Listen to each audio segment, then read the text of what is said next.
हरे कृष्णा।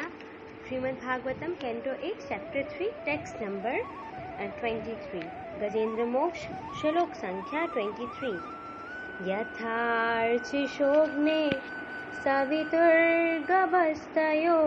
निर्यान्ति संयान्त्यसकृत् स्वरोचिष तथा यतोऽयं गुणसम्प्रवाहो बुद्धिर्मनखानि शरीर सर्गा। फिर से पढ़ते हैं।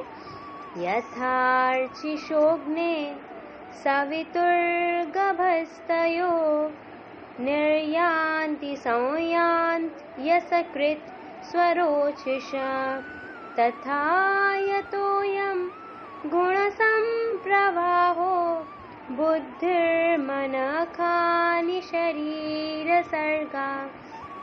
अब इसकी वर्ड टू वर्ड मीनिंग्स देखते हैं। अब यहाँ पे एक एग्जांपल दी गई है, बहुत इजी है। मैं आप लोगों को वर्ड टू वर्ड समझाती हूँ। पहले यथार्चिषोऽग्ने यानी कि जिस तरह अग्नि की चिंगारी। यथार्चिषोऽग्ने का मतलब जिस तरह अग्नि की चिंगारी, सही है। फिर सवितुर्गभस्तयो, सवितुर्गभस्तयो यानी कि सन से क्या, सूरज से क्या निकलती है, सूरज की किरणें निकलती है। यथार्चिषोऽग्ने और अग्नि से क्या निकलती है, अग्नि की चिंगारियां।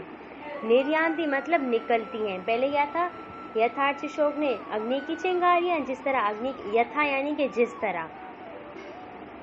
इसके बाद चिषोऽग्ने अग्नि की चिंगारी, सवितुर्गभस्तयो सूरज से किरणें क्या होती है, निर्यान्ति यानी कि निकलती हैं।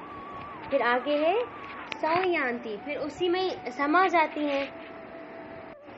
निर्यान्ति यानी कि बाहर निकलती है, संयान्ति यानी कि फिर से उसके अंदर समा जाती हैं। असकृत पुनः पुनः यानी कि बार बार। फिर इसके बाद है स्वरोचिष अंश रूप, सही है। फिर इसके आगे बोल रहे तथा यानी कि उसी तरह। यतोऽयं यानी कि भगवान, जिससे यह, अभी ये क्या, गुण संप्रवाहो यानी कि प्रकृति के विभिन्न गुणों का निरंतर प्राकट्य। अब उसमें क्या क्या आ जाता है, बुद्धि मन, खानी यानी कि इंद्रियां, और शरीर यानी कि शरीर, जिसमें स्थूल शरीर भी है, सूक्ष्म शरीर। देखो शरीर जो है ना, शरीर हमारे, हम लोगों ने जैसे पढ़ा है कि स्थूल, उसमें कुछ स्थूल तत्व होते हैं और कुछ सूक्ष्म होते हैं। सूक्ष्म यानी कि नजर ना आने वाले, स्थूल यानी कि नजर आने वाले। जैसे कि हमारा शरीर 5 तत्वों से बना जो स्थूल है, जैसे कि पृथ्वी, जल, अग्नि, वायु, आकाश। और सूक्ष्म कौन सी है, मन, बुद्धि, अहंकार, सही है। फिर इसके बाद है सर्गा यानी कि विभाग। यही देखिए ना। अब इसके हम लोग ट्रांसलेशन देखते हैं, फिर आपको इजीली समझ आएगा। जिस तरह अग्नि की चिंगारी या सूर्य की चमकीली किरणें एक ही स्रोत से निकलकर वापस उसी में समा जाती हैं, उसी तरह मन, बुद्धि, इंद्रियां, स्थूल शरीर तथा प्रकृति के गुणों से उत्पन्न होने वाले विकार, जो भी तब्दीली उत्पन्न होती है, ये सब भगवान से निकलकर वापस उन्हीं में समा जाते हैं।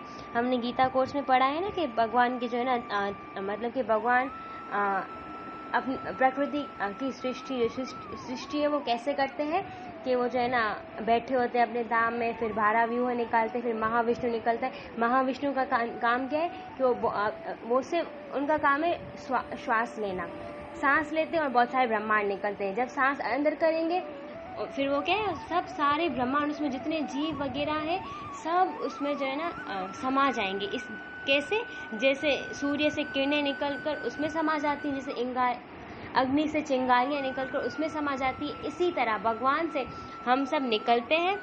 हम क्या है, शरीर है, ये सब ब्रह्मांड वगैरह, ये सब क्या है, प्रकृति, फिर से भगवान में समा जाती है। बस यहाँ पे ये एग्जाम्पल बताइए। हरे कृष्णा।